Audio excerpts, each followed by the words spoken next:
This is the worst mistake I've made in my whole life, said an emotional Ozzie Guillen Tuesday morning in Miami. Just a week into the baseball season, the top story should be the unstoppable Mets, the red-hot Diamondbacks, or the unique new ballpark in Miami. Instead, the media frenzy surrounding the Marlins manager's comments about ex-dictator Fidel Castro have dominated SportsCenter and the blogosphere. In the now infamous interview with Time magazine just a day before the Miami Marlins announced Guillen's 5-game suspension, Ozzie uttered 4 words that will forever be remembered. "I love Fidel Castro."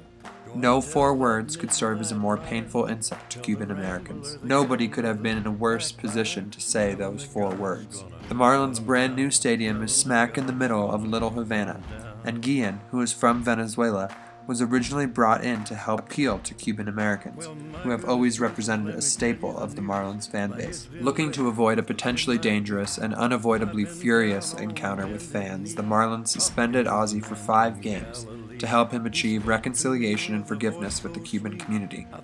"I know I caused a lot of people pain. I know I hurt a lot of people," Ozzie said on Tuesday.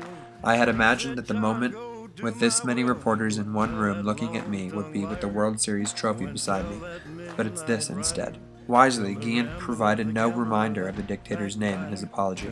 Cuban Americans need no lesson on Fidel Castro.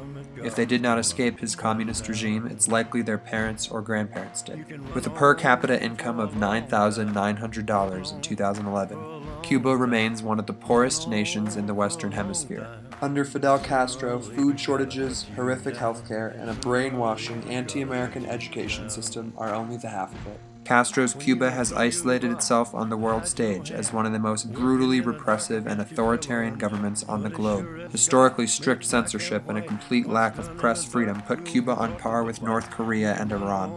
While political prisoners are supposedly sentenced to 14 to 17 years for any anti-Castro remarks or affiliations, many prisoners are held far longer.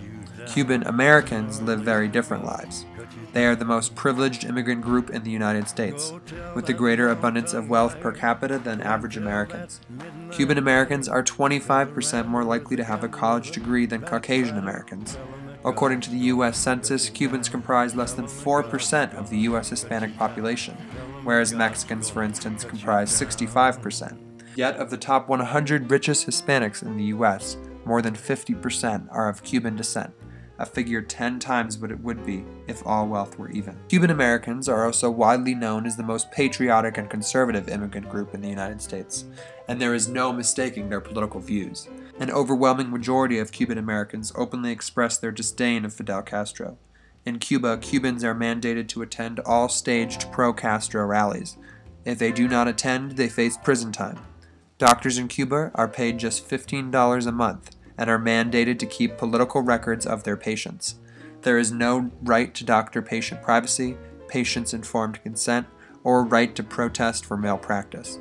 The patient has no right to refuse treatment, even based on a religious or ethical ground.